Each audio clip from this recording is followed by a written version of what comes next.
How are we doing, guys? And welcome to the I'll Try That podcast. This week, we're going to be talking about Freedom Brewery. And in the hop topic, we're going to be combining eggs and beer, which doesn't sound that great personally, but I'm sure it will be fine. But first, let's have a bit of a chat, shall we? Yeah, why not? Let's do it. Well, I thought something a bit different for this week. So I am a big fan of Bob Mortimer, the comedian. And he is well known for some of his quick wit, his telling of stories, but he has a whole list of jokes from what he calls his joke book, which I wanted to read a few out to you. And I hope I'm going to absolutely butcher a lot of these, I'm sure, because he is the Bob Mortimer. But I wanted to share and bring some joy because these always give me a lot of fun. So bear with me on this one, all right? All of these are just jokes. I'm just going to put this out there, right? I'm going to rate you on this, Joe. Okay. So there's a lot of pressure now on your shoulders to get this 100% amazing. Okay. I'll try not to laugh through these as well. Don't read the joke and laugh at it without telling us the joke. Otherwise, this whole bit is useless. If you're just going to laugh the whole way through. Through the magic and power of editing, we can make me seem really funny. So that's fine. I just need to get through telling the joke. I need to set it up and then punchline. There you go. Right. Yeah, you've got this. Okay. I went into a pet shop and asked if I could buy a goldfish. The bloke asked if I wanted an aquarium. I said, I don't care what star sign it is. Oh my God. Right. I'll give you a 3 out of 5. My mate's in love with 2 school bags. He's bisexual. That's at least a 4. I'll go with a 4. Yeah, they're getting better. I phoned the local gym and asked if they could teach me the splits. He said, well, how flexible are you? I said, I can't make Tuesdays or Thursdays. These are full-on dad jokes the whole way I'm going to say that was a 3. I feel like we're falling down a little bit there. I told my wife I had a job at the bowling alley. 10 pin, she said. No, it's permanent. Yeah, I like that one. Yeah, that's the best one so far. Yeah, definitely. My sister works for British Gas. Do you want to meet her? That's so bad. Yeah, that's actually a very clever joke. That took me a minute to get. I was like, there we go. All right, I've got one more for you. I'll finish to wrap this up. Okay, 668, the neighbour of the beast.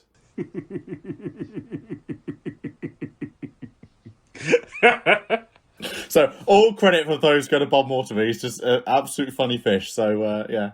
Do you guys want to hear my favourite joke? Yeah, go on then. A man walks into a bar. Ouch. But a dyslexic man walks into a bra. That's a good one. That is a good one. Right, let's go into the hot topic with Richard. Right, Rich, I hear, because we've got Easter coming up, and we know that beer companies like to experiment, and they like to do things that are a bit out of the ordinary, especially when it comes to seasonal things like, holidays.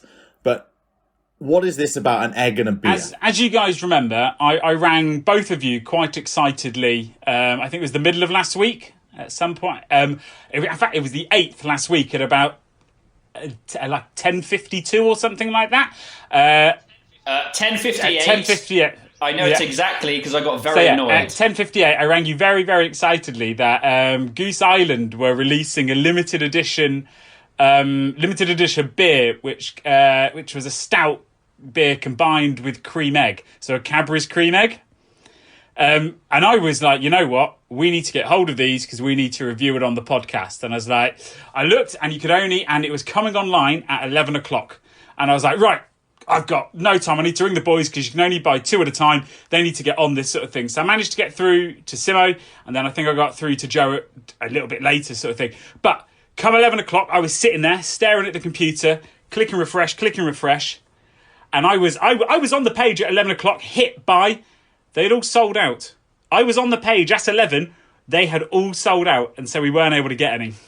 What I was devastated as well is because I got very excited when Drabble told me, and I was like, this is going to be so epic. This is going to be so cool. And I shouldn't say cool, but I was really excited. And then when you told me, I was like, this is impossible. I was even on there at 11:01. I was like, this is ridiculous. So I went on the website. They only made 5,000 cans. So I was like, that's such a lost opportunity for me. Maybe it was just too difficult to make. I don't know. Well, that's perfect. I mean, we're seeing that more and more in the craft beer industry, or in the beer industry as a whole, of, these real limited short batches, limited releases. It was like what the trainer industry do. You can get, Supreme, for example, is a fantastic example. They do collaborations with a load of different companies, and they have such limited batch. Maybe they only have like 1,000 or 100 or whatever it is, that number made, that you have people queuing, like when you can queue safely, round the block just to get this limited release, and it builds such a buzz. And I think Goose Island are taking a leaf out of that book. I mean, doing a collaboration with chocolate giant that is Cadbury, especially, is phenomenal. Now, what I love about this story, though, is that if you need to know about where the location of Goose Island is, so Goose Island the brewery is located right next door to Mars. So the fact that they did a collaboration with a direct competitor of Mars, like in Cadbury, you have to kind of wonder, why not with a Mars? Like, we'd just eat a Mars bar chocolate, beer, wouldn't we? But, the fact that they chose to go for a cream egg beer is interesting. I mean, I really liked it as well, because it was linking to the UK as well from where we're from. Because obviously I remember the Cadbury's factory, and you could go around. It was only like 30 minutes from us, and I remember you could go on school tours and trips, and you could get loads of free chocolate and stuff. I was just thinking of the last time I went to the Cadbury's World factory and had quite an embarrassing incident. I don't know if any of you boys remember. Yeah, I do remember it. Yes, yeah. But I would love you to retell this story to the listeners. We were I can't remember, but maybe year 8, maybe year 9, 13, 14, and of course we got really excited when we could go and play on the Cadbury's World Park. And by park, it's a play park. This is a children's park outside. And I remember jumping onto the park and jumping over something, but successfully ripped my trousers, and I mean ripped from top to bottom. I mean, it wasn't a small rip. It was you could see everything sort of thing. It was embarrassing. Rich, I kind of feel like it might have been in front of a girl that you were trying to impress at the time, right? I love that the Joe just like really sticks in the knife right at the end. Yeah. Just absolutely brutal.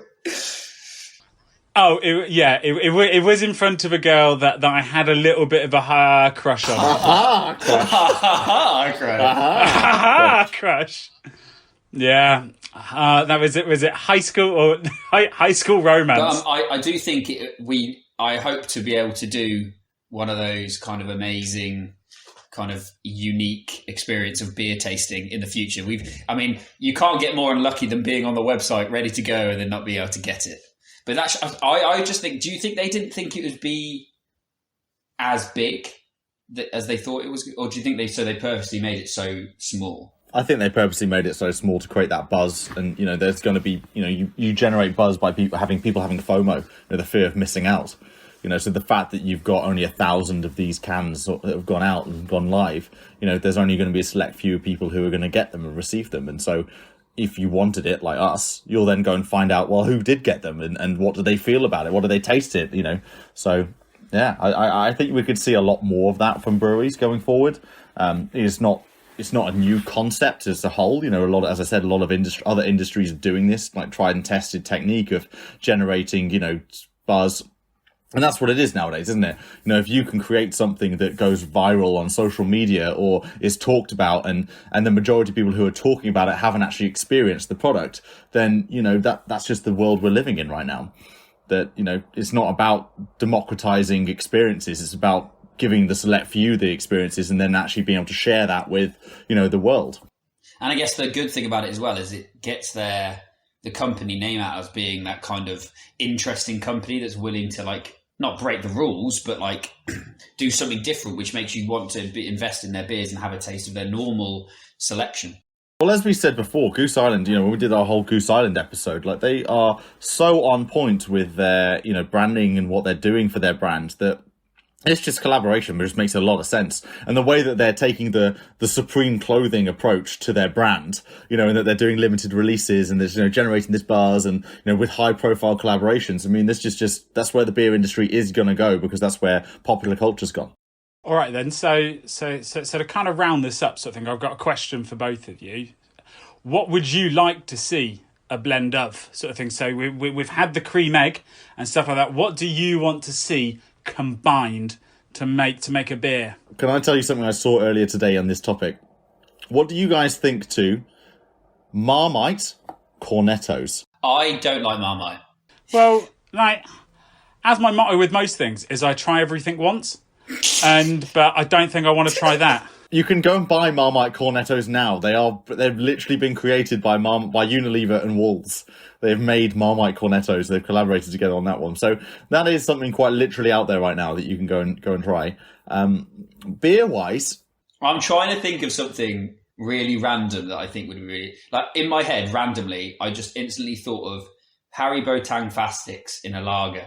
Yeah, that's Haribo lagers. Yeah, Haribo beers. As it would be like a weirdly sweet. Would be the brewery who'd make that with you? Which lager would you prefer them to have?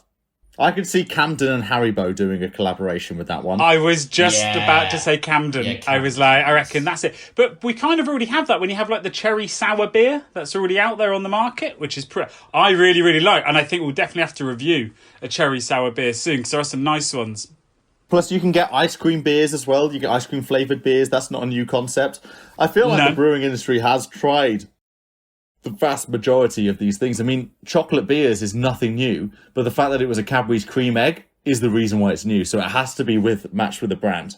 What's the really fancy chocolates that you get that are that you have to unwrap them loads and they come in a nice tray? Ferrero Rocher. Okay, yeah. Ferrero Rocher and Beer Moretti. Ooh, Italians together. Let's put them together. Yeah. That's what I want to see. Ferrero Rocher, Beer Moretti. We can see that. That is like a Cadbury's. But actually, it's surprising that Goose Island and Cadbury's did that, because if, different countries and stuff. But Cadbury's is worldwide. Cadbury's is... That is true. For instance, I remember talking to Miranda about Cadbury's, and she just thought, she didn't realise it was a British company, because they've got, obviously, the buildings that make chocolate. I've forgotten the word for it. Factories? Thank you. The factories that make the chocolate in Australia. And the buildings that make chocolate. Like Willy Wonka's. And they just thought it was Australian, because it was just it's not known as just being British. I've got something quite interesting that I've just remembered. So Bourneville, which was the founder of Cadbury's and created it and everything like that. Bourneville in Birmingham, he built it all as a dry area, so there's no alcohol is to be consumed or drunk in the Bourneville area. It's within a mile radius of the factory. And the Tesco there is one of the only Tesco's in the UK that doesn't serve any alcohol inside that area, and the law's been kept. So it's just interesting that Cadbury's have given permission and combined to make a stout. Seems that was a big that was a big thing.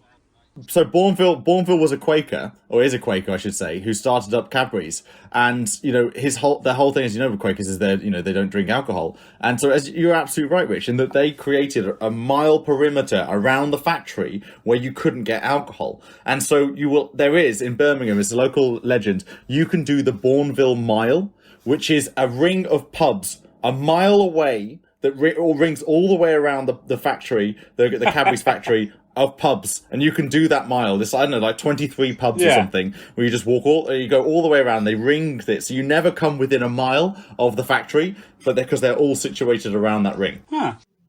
How intriguing is it that the company's doing a beer? Well, companies move on, don't they? I mean, they're not built on Quaker principles anymore, obviously, and they're a long way away from those days. But I mean, it's the first time I've heard of... When have Cadbury's ever done anything like this before? Yeah, they do loads of collaborations, with not beer? With beer. Beer is the first one I'm hearing about. That's what I meant, yeah. But they do a lot of... I mean, this is the whole thing about branding in general, in that collaborations spark new lease of life onto brands, and they do limited editions like this. Well, I think this is a perfect time, fellas, to get cracking into the pursuit of hoppiness. Why are you doing these weird segments into segment setups? I noticed it in the last couple of episodes. Like you just said this. Because it's been really easy to edit.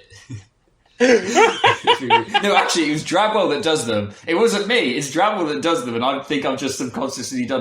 There was one where it was like we just got into a topic, and then you're like, "Oh yeah, hang on." And what about the pursuit of happiness? Like, so, we're in it. What are you doing? Oh, I think that's probably when I was thinking as an editor that I wanted to just put it in so I could put the music over the top. Probably.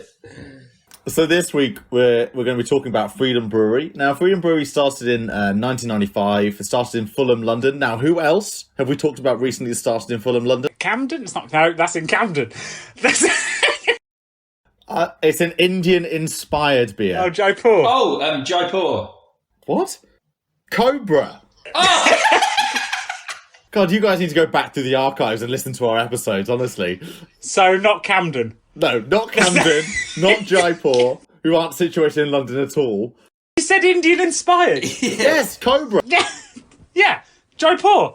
We're moving past that. Honestly, I thought that was a nice seamless transition. Freedom Brewery are no longer in London anymore because they need bigger premises, but they moved out to where, Simo?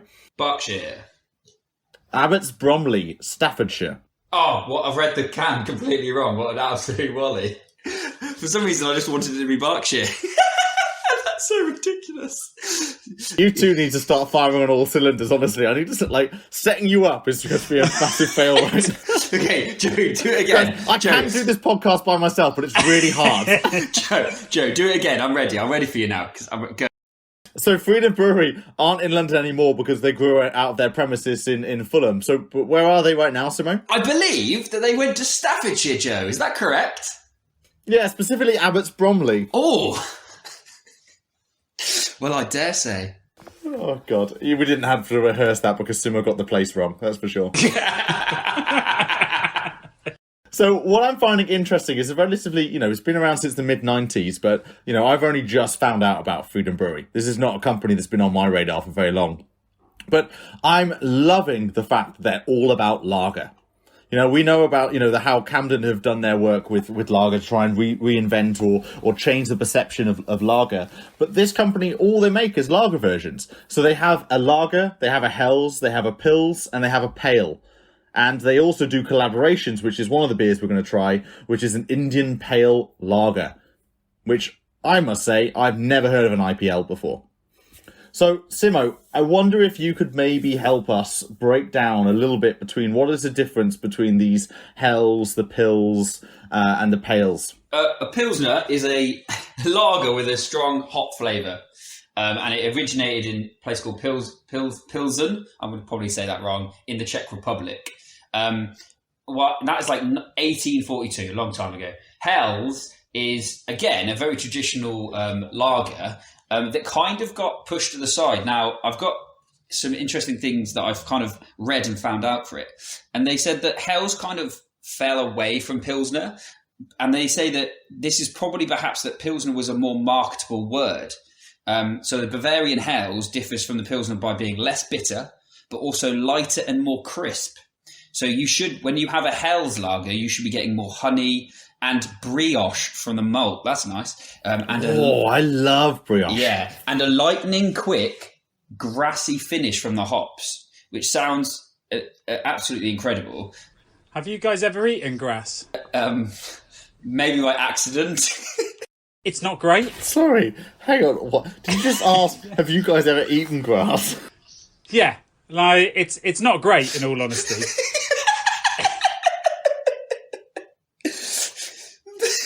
No, I do. So no, hang on. I do remember you going through a grass diet. At one point. So I was vegetarian for a long time.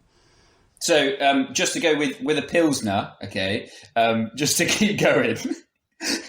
Obviously, everyone knows what Pilsner, as in everyone's heard of Pilsner. Well, I think so, and it's kind of very, very world renowned. It is full-bodied, loaded with caramel notes and a robust bitterness. So that's the difference between those two. So basically, a Pilsner is Czech Republic, whilst a Hells is more Germanic. I have a Kolsch to try, and I think what's interesting about this, having done a little bit of research about a Kolsch, is a Kolsch. I'll give you the definition about what is a Kolsch. So a Kolsch is has a strange fermentation process. It's fermented a touch warmer than alt beer, which is another type of style of German beer. So the yeast produce a delicate, mild, fruity flavor profile. So you'll probably find that it's quite, spicy. There's a little bit of kind of like, kind of assertive hop profile that kind of comes through with it. But Kolsch as a name is unusual because it's actually protected by the European Union. So you can only actually call your beer in this kind of like lager umbrella term a Kolsch if you are one of the breweries that's in the city of Cologne. Wow. Okay. So that's why you will see on this Freedom Pack, it's a Kolsch style lager. So you can't actually call it a Kolsch lager, it's a Kolsch style lager. So that's very similar to the whole Chobani, we talked about it before about you can't have Greek yogurt if it's not from Greece, you can't have, champagne if it's not from the Champagne region. Blue Moon, wasn't it? Blue Moon, well, although they have obviously licensed to say it's a Belgian white. But yes, exactly that point. And, this is a trades act or a protectionist act over, taking away what's probably a well-known term or a mark of quality from a specific region and area and then exporting it. So that's quite interesting. And Kolsch style lager, and the fact that they're trying to call this or saying that this should be quite herbal, it could be quite spicy with the hops. I'm getting a lot of fruit with this. This is kind of gets a very clean finish. It gets a very kind of lager, but German styled lager finish in my mind. So that's very true to that Kolsch description. I'm not really getting the spice though coming through it. I'm not like that was described. It is tasty, and I think the Kolsch style is good, but I'm not getting like a spicy hit from this particular one. It's Kolsch. Kolsch. I think you added a T in there. I do want to say that I really like these beers. Lagers, sorry. I really, really like them, and I think they're quite subtle in their flavour. I don't think I wouldn't say it's like a knock your block off, like it's not gonna like astound you, but it's just a really nice, easy drinking lager. So the Kolsch so far, this is the first one I've ever had. I approve of it, and I think that it's actually making me want to see if there's any more Kolsches that I can get hold of.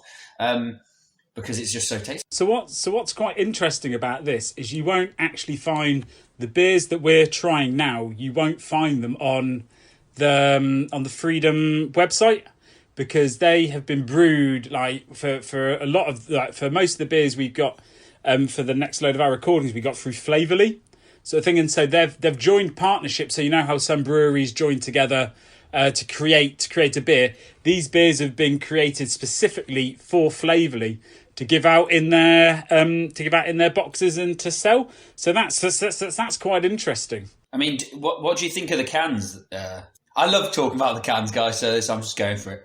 I'm just doing it. I'm doing it. I'm so pleased everyone always jumps into the design side, because my brain goes, I should know a lot more about this than I actually do. Well, as in, like, I like the simplicity of it. I mean, maybe it's simplistic because it's with Flavorly and they haven't overly thought about it. I don't know, but I really like the simplicity. Freedom's brand mark is this star. It kind of looks like a bit like a North Star, like maybe even a Star of David looking star. 6-point star, yeah. That's obviously got quite prominence on the pack about it. What I'm interested by this Flavorly, and this is a kind of endorsed by Flavorly, or it's made specifically with Flavorly in mind, so you've got the Flavorly logo. Anyone that doesn't know, Flavorly is like a beer subscription company, a bit similar to Beer 52 or Beer Hawk, where you can sign up and they can give you different beers.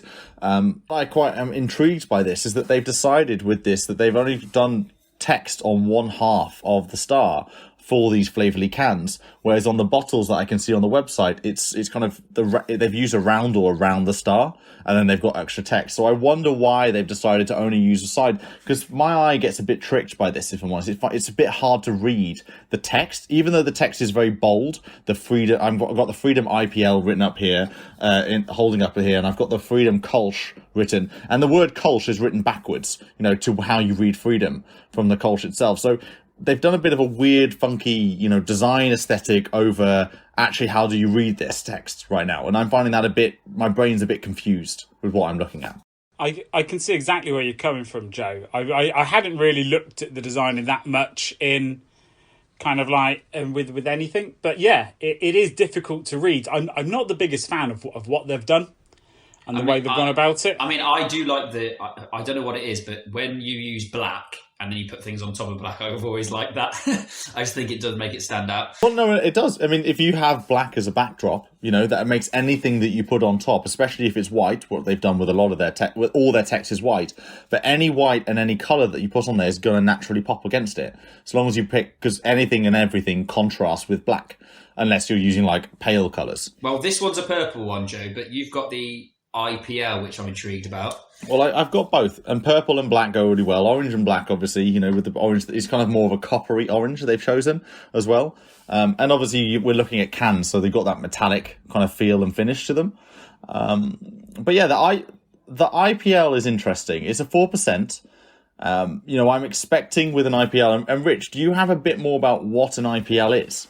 So yeah, I had never heard of an IPL either. So an Indian Pale Lager, which is an interesting statement. But from reading up at it, it goes on their can. It's an unholy alliance of beer styles that brings out the best of both worlds. The crisp, refreshing flavours of lager, combined with the distinctive character of an IPA, expressed bright and balanced. So I'm assuming that they're trying to combine both things, which I think personally they've done quite well. It's not overpowered by either one. They've got a nice blend. Yeah, I think taste-wise, the taste profile is very tasty. It does feel like it's a lighter IPA. Okay. I mean, an Indian Pale Ale that everyone knows and loves, and and there's so many different variations of. But it's kind of like a smoother version of an IPA, because it is obviously that lager form and that lager finish. No, I was just going to actually ask you boys, like you've got both the IPL and you've got the Kolsch.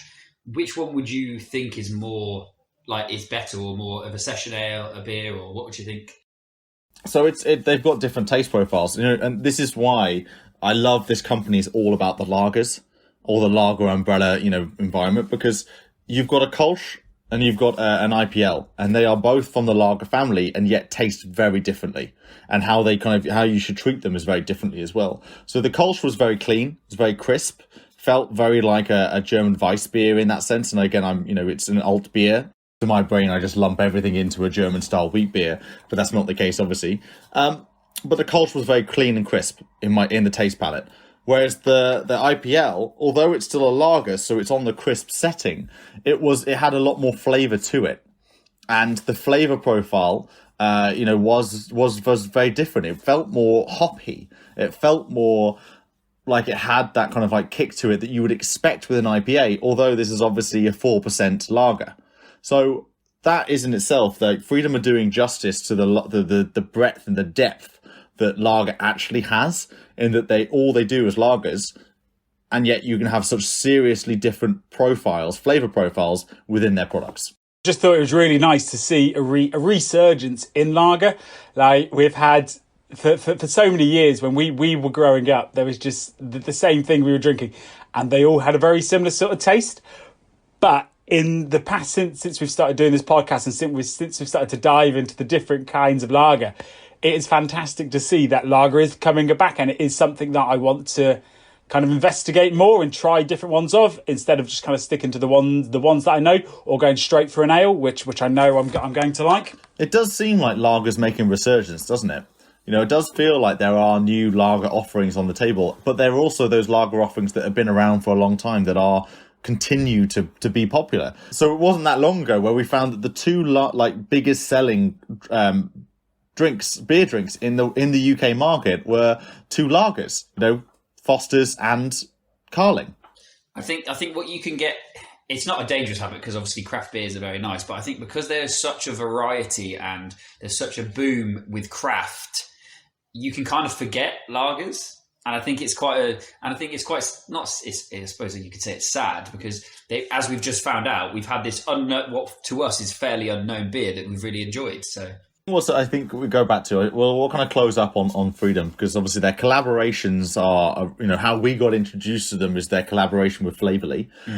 You can buy Freedom beers without collaboration as well. But you go onto their Instagram and you can just see all the different collaborations there are. They're currently running a collaboration with a French brewery where they have a whole range of beer. They have a new beer that's called Etente Cordial, and that's in collaboration with Blue Coast Brewery in France.